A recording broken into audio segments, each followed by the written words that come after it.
Hello বন্ধুরা, তোমরা সবাই কেমন আছো? আশা করি তোমরা সবাই ভালো আছো। আমি পাপিয়া চলে এলাম তোমাদের সামনে নতুন আরো একটা রান্না নিয়ে। আজকে আমি বানিয়েছি পালং শাকের পরোটা। এই পরোটাটা দেখুন, দেখতে যেমন সুন্দর হয়েছে, এটা খুব নরম হয়েছে আর খেতেও কিন্তু খুব সুন্দর হয়। এই পরোটাটা আমি কিভাবে বানিয়েছি ওটা আপনাদের আজ দেখিয়ে দেব। তার আগে জানিয়ে দিই, আমার চ্যানেলে যারা বন্ধু হয়ে আছেন, যারা এত সুন্দর সুন্দর কমেন্ট করে আমাকে উৎসাহিত করছেন, তাদের জন্য অসংখ্য অসংখ্য ধন্যবাদ। চলুন তাহলে আর দেরি না করে পরোটাটা আমি কিভাবে করেছি আপনাদের দেখিয়ে দিই। পরোটাটা বানানোর জন্য আমি এখানটায় নিয়ে নিয়েছি 500 গ্রাম আটা, এখানটায় নিয়ে নিয়েছি পালং শাক 150 গ্রাম, লবণ, আর আছে গুঁড়ো লঙ্কা, ধনে পাতা কুচোনো, জিরে গুঁড়ো, ধনে গুঁড়ো, চিনি, আর আছে তেল।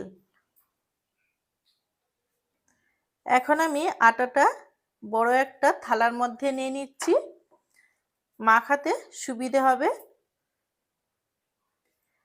এখন আটার মধ্যে দিয়ে দেব পরিমাণ মতো লবণ, দিয়ে দিচ্ছি চিনি। আমি চিনি এখানটায় যতটা পরিমাণ নিয়েছিলাম পুরোটাই দিয়ে দেব। আর দিয়ে দিচ্ছি জিরে গুঁড়ো,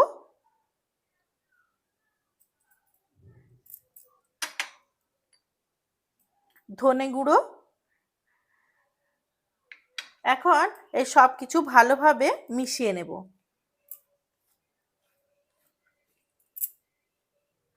সবকিছু ভালোভাবে মেশানোর পর আমি এখন দিয়ে দিচ্ছি গুঁড়ো লঙ্কা।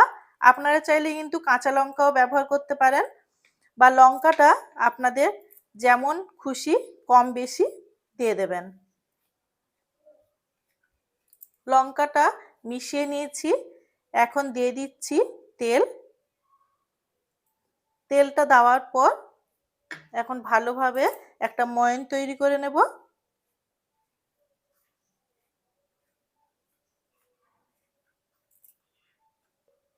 এখন এর মধ্যে দিয়ে দিচ্ছি ধনেপাতা কুচোনো,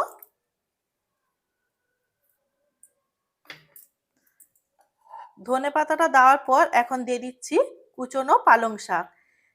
আমি এখানটায় 500 গ্রাম আটায় এখানটায় পালং শাক নিয়েছি 150 গ্রাম। এখন এটা ভালোভাবে কিন্তু হাতে মাখিয়ে নেব।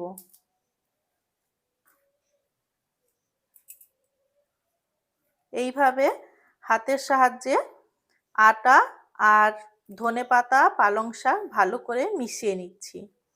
এখন কিন্তু জল দেব না, আগে এটা ভালো করে মিশিয়ে নেব, তারপর জলটা দেব।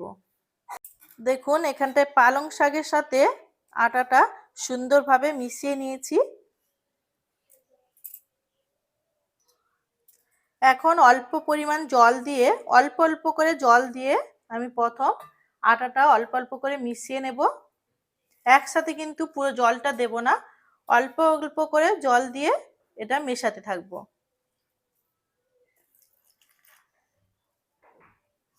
একটা ডো তৈরি করে নিয়েছি, এখন ভালো করে এই ডোটা ঠেসে নেব।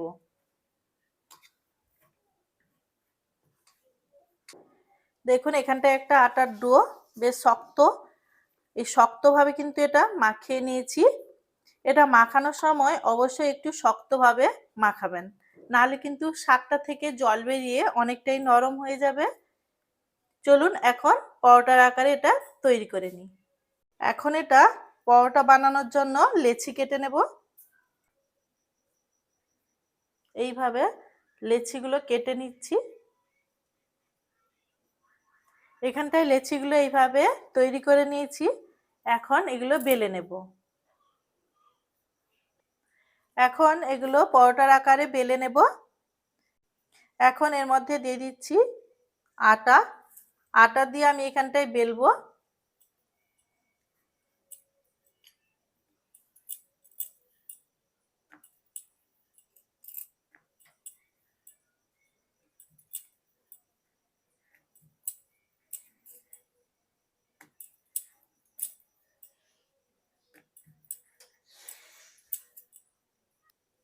এখানটা এইভাবে বেলে নিয়েছি, এখন প্রত্যেকটা এইভাবে তৈরি করে নেব।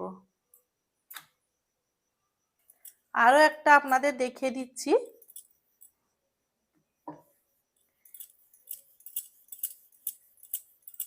আটার গুঁড়ি দিয়ে এখানটায় আমি এটা বেলে নিচ্ছি।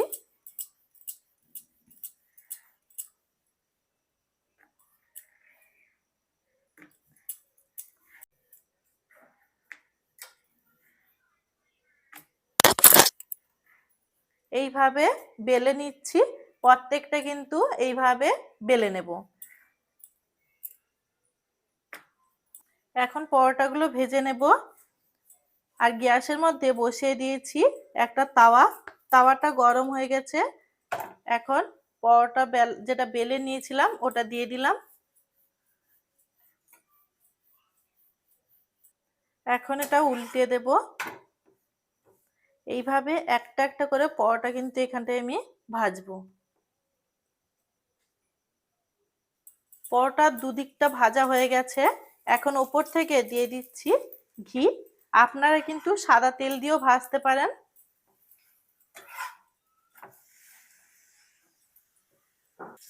ঘিটা দেওয়ার পর এক সাইডে ঘি লাগিয়ে নিয়েছি, আর এক সাইড উল্টে দিলাম। এইভাবে লো ফ্লেমে এটা ভেজে নেব পরোটাটা। দেখুন দেখতে কতটা সুন্দর হয়েছে। এটা ভাজা হয়ে গেছে, তুলে নিচ্ছি। তুলে নেওয়ার পর এর মধ্যে দিয়ে দিচ্ছি আরো একটা বেলে নেওয়া পরোটা। এখন এর দুদিকটা হালকা করে ভেজে নেব। দুদিকটা ভাজা হয়ে গেছে, এখন দিয়ে দিচ্ছি ঘি। ঘিটা দেওয়ার পর চারদিকটা ভালো করে লাগিয়ে নেব ঘিটা পরোটার মধ্যে। এইভাবে প্রত্যেকটা পরোটা আমি ভেজে নিয়ে তারপর ফিরে আসছি। এইভাবে প্রত্যেকটা পরোটা আমি এখানটায় রেডি করে নিচ্ছি। আজকের এই রান্নাটা যদি আপনাদের ভালো লেগে থাকে অবশ্যই লাইক করবেন, শেয়ার করবেন এবং সাবস্ক্রাইব করবেন। দেখা হচ্ছে নতুন কোনো রান্নার সাথে।